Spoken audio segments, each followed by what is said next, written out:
Good morning, America. Thank you for watching Taxes Made Easy. They're live or on rebroadcast. We're going to deal with one of the biggest questions people have and the biggest things that confuse people.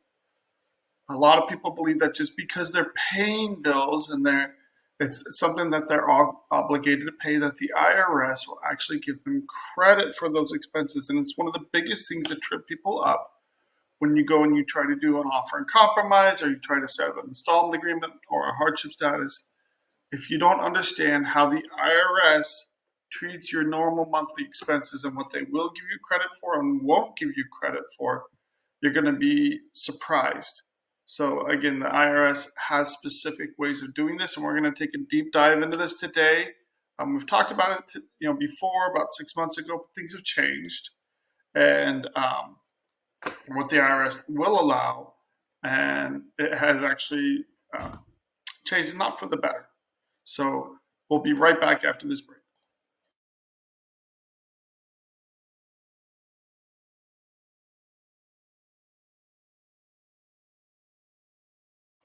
Welcome back, everybody. And we've got a lot of information to cover, but really want to make sure we spend plenty of time talking about expenses and how the IRS will treat your expenses. First article I want to share, though, has to do, we're going to talk about one of Kamala Harris's pledges and then a couple of Trump's. Not overly happy with everything coming out of the Trump administration, and we should be critical of our political candidates no matter what stance they take. So Kamala Harris pledges to build less homes per year than her administration currently is building, or is being built under that. So we all know that they've talked about we're going to decrease or increase the number of housing to help, and as a short-term fix, because everything's a short-term fix with the government. That we're going to go in and do rent control at the same time, which again is a horrible idea in my opinion. And in the opinion, rent control has been a pretty miserable failure, led to a lot of corruption and mismanagement and the destruction of, landlords have no incentive to take care of rental properties if they can't raise the rent. They either sell it or couldn't, turn them into condos or something. They get out of the rental business. So the Harris campaign is pledged to build nearly 3 million homes over 4 years to help address the shortage in housing. And the problem is they're probably letting 3 million people across the border every single year. So building 3 million homes over 4 years. Well, it sounds like a lot. It's a nice, good number. Here's one of the concerns. And here, it was interesting. This really talked about some of the details. And this is directly from Kamala Harris. My mother saved for years to buy a home. I was a teenager when that day finally came. I remember how excited she was. Right now, home ownership is out of reach for too many Americans. I agree with her. When I'm president, we will end the housing shortage by building 3 million homes and rentals. But ironically, per the numbers, that would actually mean less housing than we're currently building. It's currently building 1.4 million homes a year. That's almost double her target of 750,000 a year. So it's either they set the number low, thinking, hey, it would be easy to achieve that, or it's just, walking the dog, hey, the country's already doing this, so we're going to throw some incentives out there, but if things continue the way they are, they'll hit that 3 million mark anyway. So politicians, you got to love them. Do I think that she's genuine and wanting people to get into homes? Absolutely. Do I think that this number of 3 million is political gamesmanship? Yeah. So, and here's one of the bigger concerns. So, and again, this Woke Spy it's a very conservative site. So take it with a grain of salt. But here's some of the numbers, and I love it. Even, if they have links to official government sources, studies, according to the U.S. Census, it's something that I would rely on a lot more. According to the U.S. Census, new family homes comprise 66 0.8% of total 2023 home starts. That's down 6, and it's the number actually fell 6% from the prior. So in 2023, we built fewer homes as a percentage than 22. Why would that be? Multifamily starts were down 14.4% from 22, down to 600 units. So the numbers, I mean, the total numbers, if you're not in the industry, it doesn't mean a lot. But the idea that the home starts are down and multifamily home starts are down is not good news. So the National Home Association of Home Builders forecasts 2024 total housing to decrease by 3.4%. Housing starts down to 1.37 million rather than 1.4 million. With single family starts rising 4.7, but multifamily rentals decreasing 19.7% from 2023. So why? If these numbers from NAHB and the U.S. Census Bureau are incorrect, or what's going on? So again, I'm going to skip over a lot of the commentary. But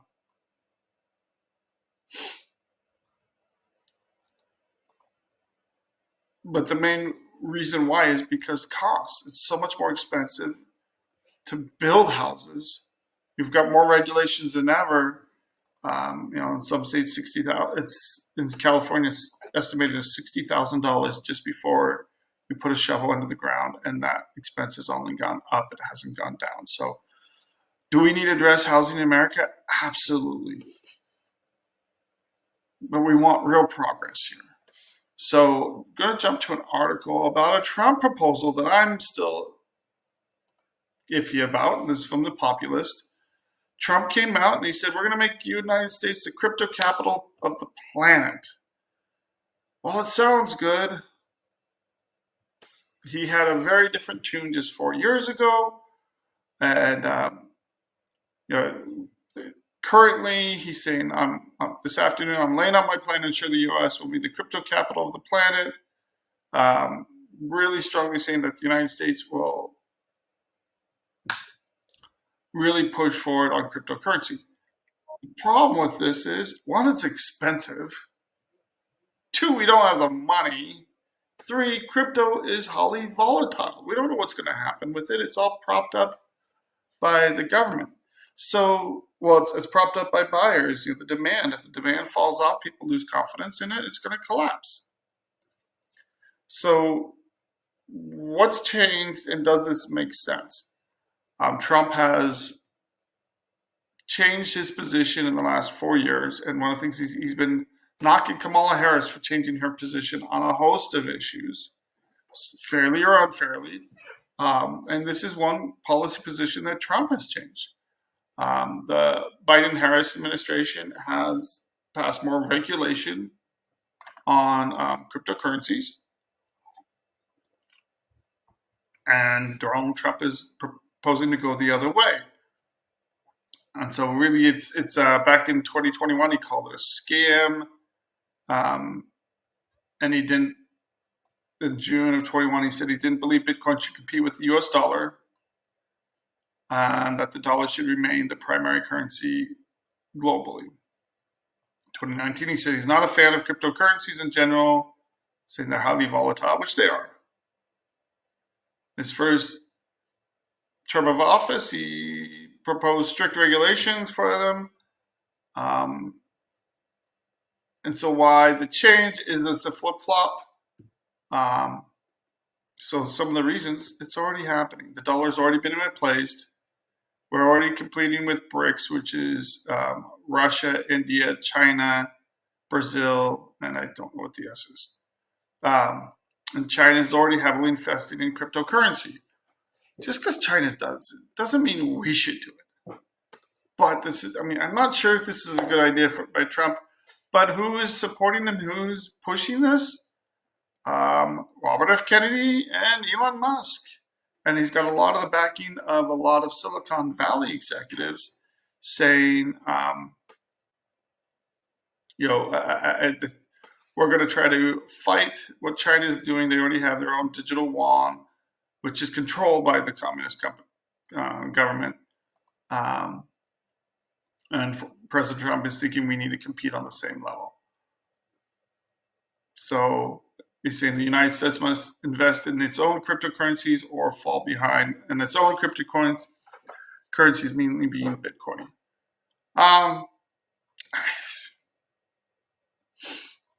Just because China does something doesn't mean we should too. I'm not sold either way, but it is concerning. Well, it's a matter of note and something we should be paying attention to.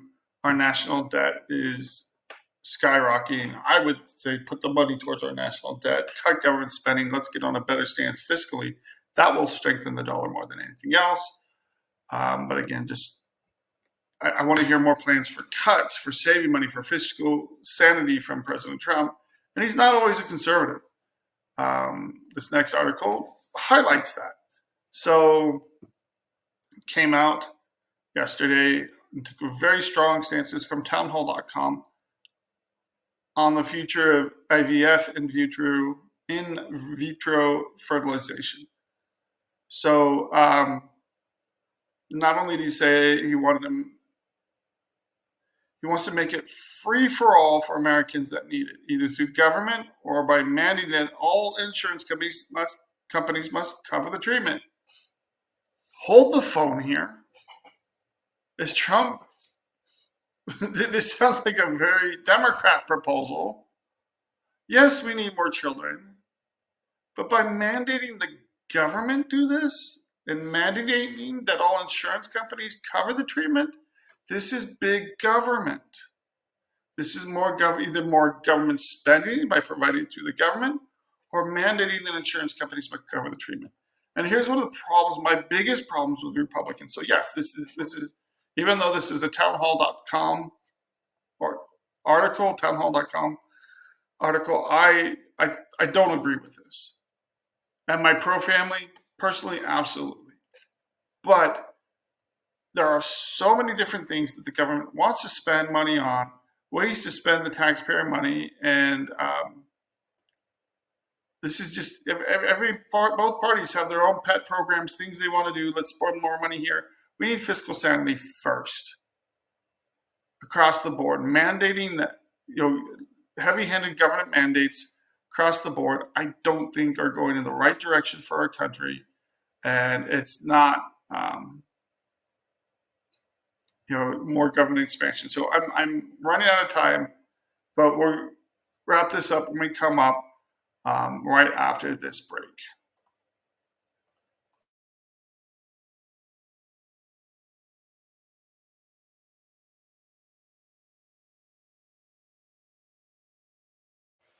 Welcome back, everybody. So just going to wrap up with this article. Why is Trump even coming out with this? Mainly because the Alabama Supreme Court paused treatments following its ruling that frozen embryos and fertilized eggs are considered people. When does a fertilized egg become a person? When does it gain rights? That's up for debate.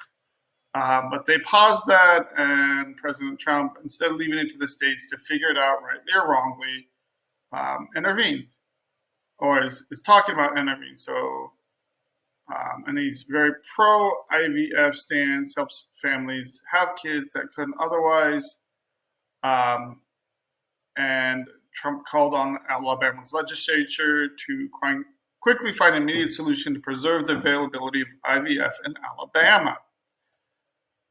Is this something that has to happen one way or the other? No, this is why we have federalism. This is why we don't need the heavy hand of Washington, D.C.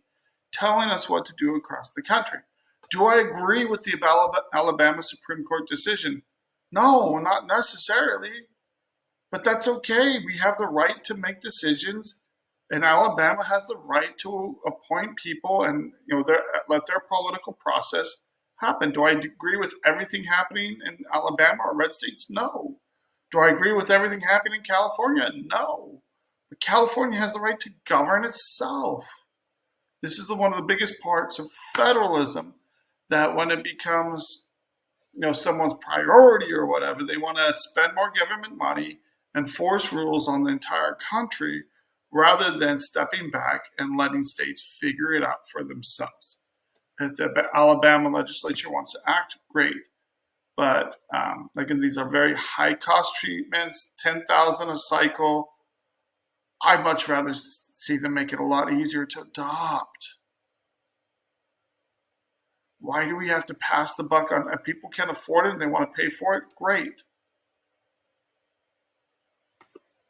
More power to you, more freedom to you. But if you were going to mandate that the government force insurers, or that we're going to pay for it, that's the opposite of freedom. That's the opposite of what Trump campaigns on. And even though this comes from a right-leaning side, again, it's a wrong-headed decision in my opinion. So jumping to another big topic that's been in the news, I wasn't going to talk about it, but I figured, okay, they have been talking about this, and this has been happening a lot in the news. So we had the owner of Telegram was arrested in France for refusing to moderate or censor on his social media platform. So we're not as familiar with Telegram here in the West, but it's huge in Russia, Ukraine, Central Asia area. And so, ironically, he fled from Russia to avoid censorship and crackdowns, and now he's centered out of Dubai. Here you have Brazil trying to crack down on X, formerly Twitter. So they're threatening to suspend it with 24 hours. Why? Because they are not censoring like the liberal government of Brazil wants them to. And trust me, there are plenty of conservative governments that want to censor as well. It's something that both sides have done in the past, wanted to do. That's why the freedom of speech is so important. It isn't under attack across the world. So the Brazilian Supreme Court has said that it was suspended within 24 hours unless they appoint a new legal representative. Why won't Musk do that?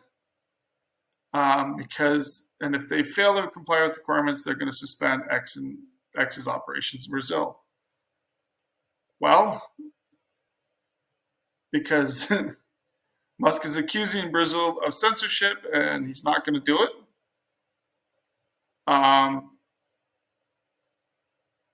They ordered X to block certain accounts and accused them of spreading fake news and hate messages during the government of former President Bolsonaro. Now, it gets into it. They're threatening not only with fines, but also take the local people, the local employees, and throw them in jail too. And so he's saying, look, we believe the Brazilian people should know what's going on, includes censoring a pastor, a current parliamentarian, so someone that's in their legislature. These are the radical people they want to censor. The wife of a former parliamentarian. And he said, we believe the Brazilian people should know what the government is demanding that they censor. And these are coming in secret orders that are threatening their legal representatives with arrest. So this is why Musk doesn't want to appoint a legal representative, because they're threatening to arrest him. Why would you have a staff member and pay them just to get arrested? So as a result, to protect the safety of our staff, we've made the decision to close our operation in Brazil effective immediately. So they're closing down their office. They're getting all of the ex-employees out of Brazil. And it says that the X service remains available to the people of Brazil, but they won't have any offices or operations in Brazil. So again, just generally through the internet, they'll still be able to access X. So again, the decision to close the X office in Brazil was difficult, but if we had agreed to the illegal, secret censorship and private information handover demands, there was no way we could explain our actions without being ashamed. So again, we're seeing this in France, now in Brazil. We're seeing this across the world where we have government heavy-handed censorship. So it's kind of ironic that as I was looking at this article, my 13-year-old son, this happened this morning, walked in and he said, "Well, Dad, are you goofing off or what are you doing?" He likes to check on me and tell me or correct me when he thinks I'm goofing off. So I told him, "Look, this is what I'm talking about." He's like, "Oh, well, that's happening in Brazil. It could never happen here." This Blaze Media is a right-leaning source, but this has been in the news generally, and I haven't really talked about it, but it makes sense today with what's happened in Brazil, what's happened in France.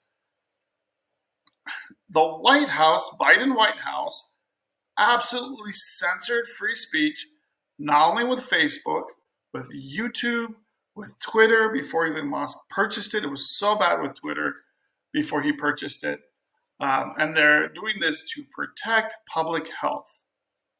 That is, okay, we'll get into the details here. So Jeff Zuckerberg recently came out and admitted that he was pressured to censor specific content, mostly around COVID, taking the COVID jab.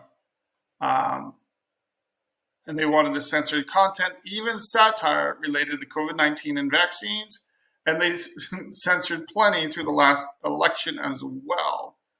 So, including humor and satire, how dare we poke fun at the government and their programs? This is classic government censorship. This is very illegal. And again, the fact that the White House went through third parties to do it, most of the media, mainstream media, complied. And they went after other sources as well. This is exactly what we don't want in a free country. So again, there's the House Judiciary questioning this. One, that they pressured Facebook to censor Americans. Two, they actually did it. And three, one of the big stories that was throttled was the Hunter Biden laptop story. They claimed it was fake, Russian disinformation, all of this stuff. Now, years later, now that he's in his court in a tax trial in California, they've admitted it was true.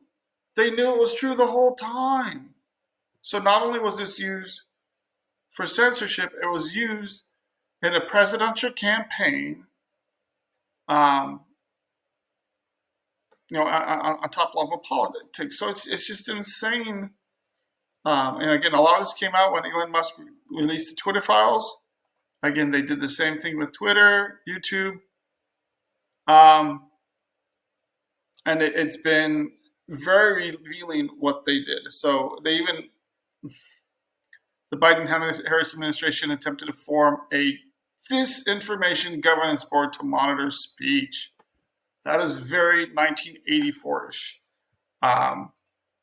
It was shut down in 2022 after widespread backlash because this is reminiscent of a Soviet-style control of public discourse. If we don't protect our freedoms, we're going to lose them. And again, this is one thing that, as atrocious, the Biden-Harris administration did it ad nauseum. And guess what happened to the people that promoted that? The White House vax censor now is on Kamala Harris's election campaign. So again, he got Rob Flaherty, the guy that was heading this, is these letters are coming out threatening Facebook to censor Tucker Carlson, and again, this happened with many other stories.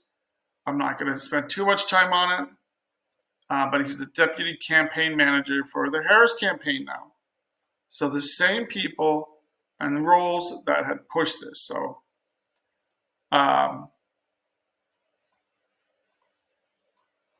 actually, I am not sharing this story real quick. And again, all these links will be directly to our story. So this is another Woke Spy article. But again, look it up, confirm this. The same individuals, I mean, the public knowledge, where this guy, what he did, what's coming out, and it's affecting us. So going right into our main topic,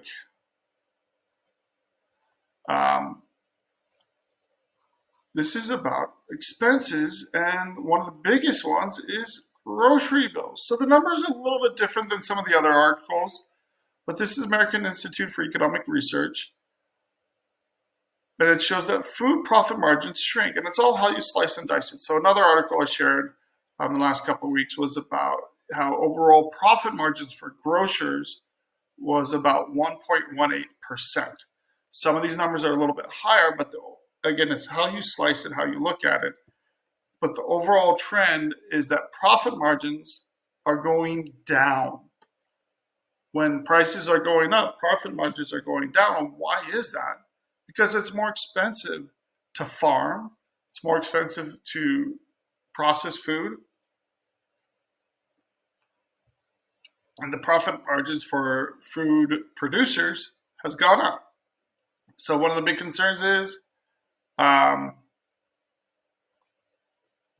cost of the trip has risen down 20%, 22% since the beginning of 21.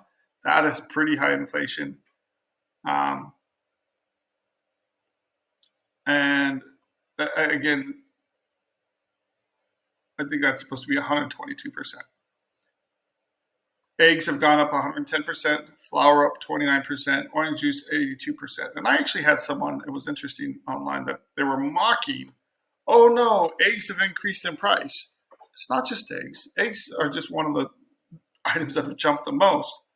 But here's the real kicker. A family of four spending $1,000 per month just 3.5 years ago now is spending an additional $2,640 for the same basket of goods. That is scary. That is very scary. And again, this is why families are struggling with food right now. A lot of people are bargain shopping. There's fewer bargains out there. And it's tougher than ever for a family, especially the poor. So if you want to help the poor, stop inflation. It's one of the major things, or slow it down to reasonable levels. Government overspending is killing the poorest the most.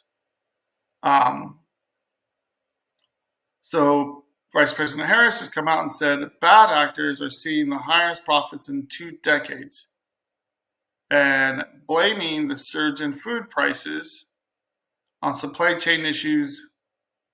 Oh no, she blamed the initial thing, but then now she said there's price gouging going on more than anything else with food. Pretty much anybody on both sides of the aisle are looking at this and saying, well, no. And looking at the data, so it really does counter. Tyson Foods saw its margin drop from 8.4% down to just 1.1%. That's a huge drop in profit margin. Kraft Heinz went from 21.4% down to 22%. General Mills from 17.8 to 16.8. All of them are seeing their profits declining, even though they're raising expenses just to try to keep up. They're not fully passing along the entirety of their own cost surges.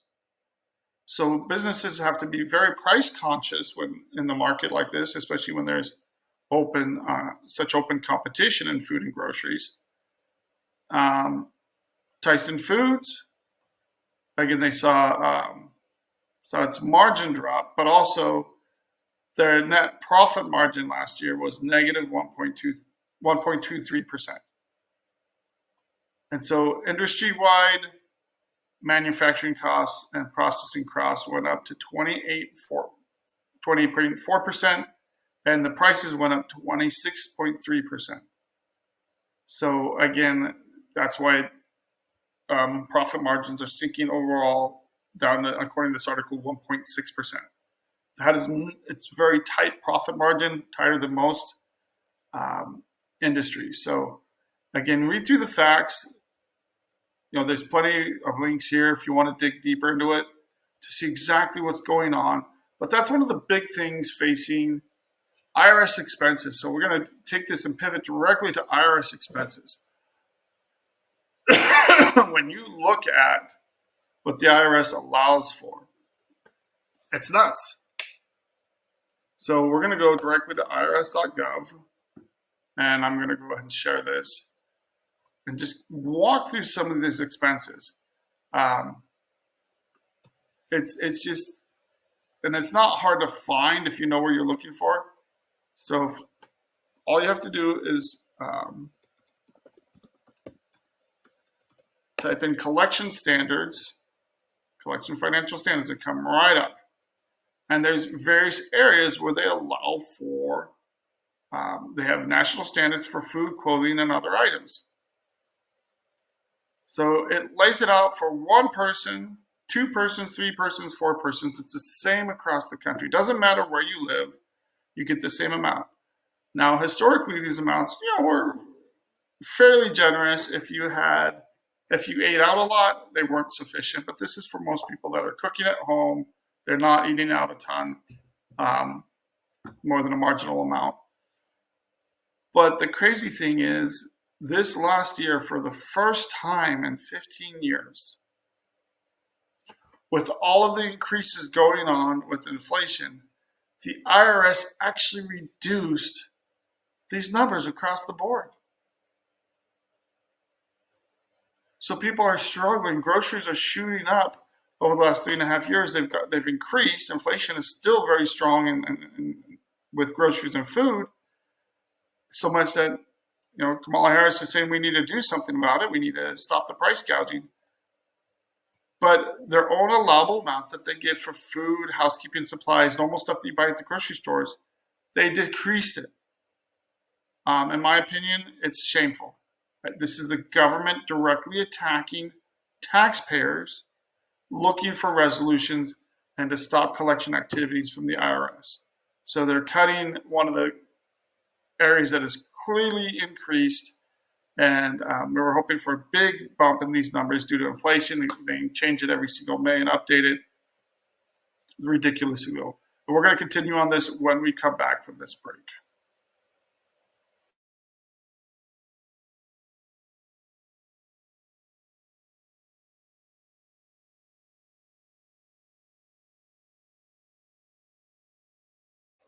Welcome back, everybody.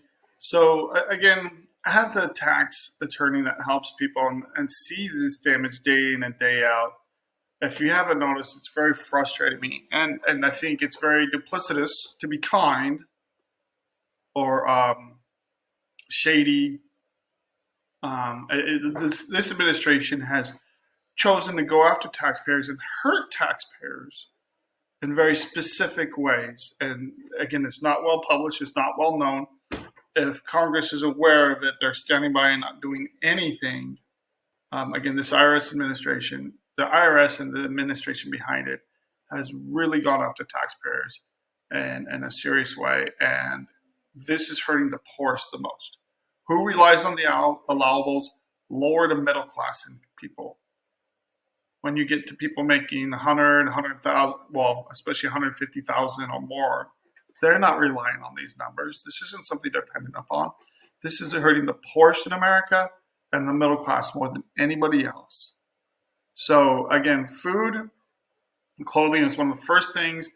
If you're spending more than that, you have to have a doctor's note or to explain this. So if you are gluten intolerant and it has to be recognized by a doctor, it has to be diagnosed by a doctor. If you just think you need a bunch of pills and you go to the health store or you eat all organic for your own health, great, the IRS doesn't care. They don't care that you're spending more money on better food to take care of your body unless you have a specific condition. If it's been diagnosed and officially diagnosed by a doctor, you can argue for higher standards because of that diagnosis. Again, the more specific it is, the better. Otherwise, they're just going to reject it and say, look, go with the standards. And again, for additional persons, it's adding $386 per person. And these are 4 people actually claimed on your tax return. So when you're actually going through and doing standards, if I have one case right now where lady had already filed her 23 return, but didn't claim her son. He had just graduated from high school, but he was living at home. She's providing his full support. He's going to be living at home while he goes to college, but he's not working. And she's providing her full support. She didn't know she could claim him as a dependent. Not only does she get extra $500 for claiming him as a dependent, there's limited benefit on the claiming dependents that are under 18, that are over 18 on your tax return now. But when you're dealing with collections, it's a different analysis, and it really makes a difference. So if you look at one person claiming one individual at $808, between 2 people, it jumps up by $611, almost doubles. And then it just goes up from there based on the number of people in the home. And it's the number of people on the tax return. So that's exactly what you're looking. So in that case, we're having her amend her return. She'll get a little bit more in a refund. And it will really help her in negotiating with the IRS on some back taxes that she's dealing with. So this is the first standard. There's 4 different standards, national standards. Food, clothing, and other items. One of the things I have seen plenty of times, and this is going to be a multi-day process to talk about these different expenses. If you're spending more on apparel and services, $87 for one person is kind of meager. It's not that much. And that's, not only just clothes, but hair care, etc. If you get your nails done, whatever. I clearly don't, but I do go get my hair cut, and again, that alone is $20 a pop or more with a tip. If I go to a barber, it's $30.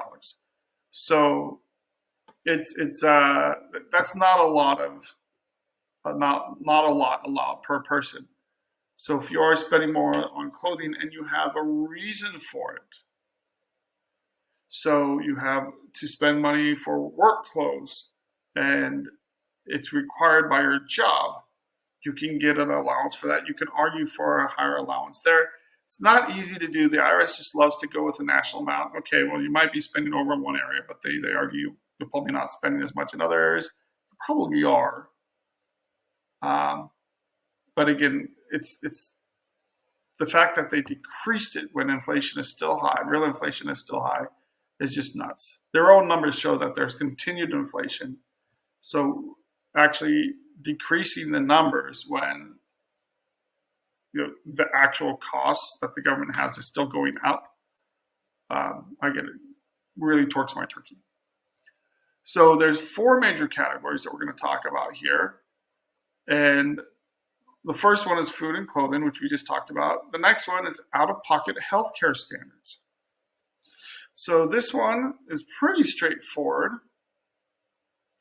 And they actually increased this number. So some of the numbers they decreased, some they increased. But overall, there was very minor increases, or like in the housing and the food and clothing, they actually decreased the overall number. So it has no relation to actual increases. And they did this in 24 based on 23 numbers. And in 2023, it was when inflation was raging out of control. So that's what really, they didn't even have 24 numbers yet when they decreased the numbers. You can see the steam coming out of my ears. It's there. Well, if you can't see it. But there's 2 allowables. It's pretty straightforward. Under 65, they give you credit for $83 a month for different medical costs. So if you have co-pays, you have to go to the doctor. If you go buy Band-Aids, cough drops, whatever you spend out of pocket, if you go to the chiropractor, massage therapist, physical therapist, any kind of therapy like that, they give you this credit without question. Individuals 65 and older, it's $158 a month. Now, on the national standard, you have to have for food, clothing, you have to have some pretty specific doctor notes. Look, they have to buy this kind of food for this specific reason. I have one of my sisters is gluten-free. It's not doctor ordered. So the IRS doesn't care. And there's plenty of people, you ask the question, is it doctor ordered? No, it's not. Well, unfortunately, the IRS doesn't care.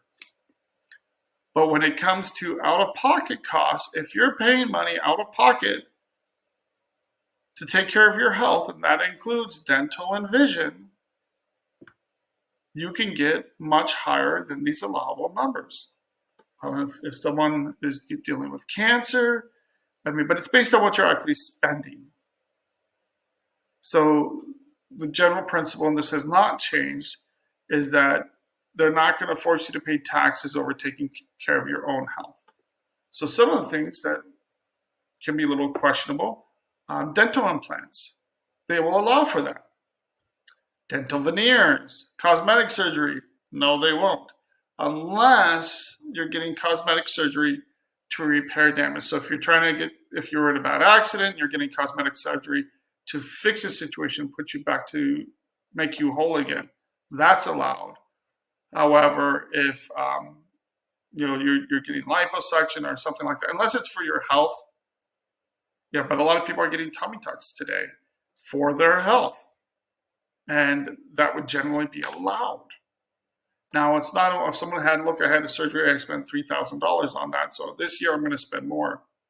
The question isn't one-time expenses. It's about what are you normally spending month to month, and the IRS will allow that amount of what you're typically spending month to month. You'll get full credit if you can show that you're regularly spending that amount. And if you have ongoing health issues, so if you had a surgery last year and you're expecting one next year, or if you have ongoing health issues like diabetes, cancer, if you have MS, other serious health situations, those are usually pretty sympathetic as long as they're within reason. So, and I've had people that one gentleman had a liver, he had a liver transplant, and he had to spend tons of money on expensive medication to make sure his body didn't reject his liver. And they allowed for thousands of dollars a month in expenses because he was actually incurring it. It made sense. It was kind of a weird story, but true story here. So out-of-pocket costs, not one of the bigger items. One of the biggest items here is housing and utilities. Now this really torques my turkey.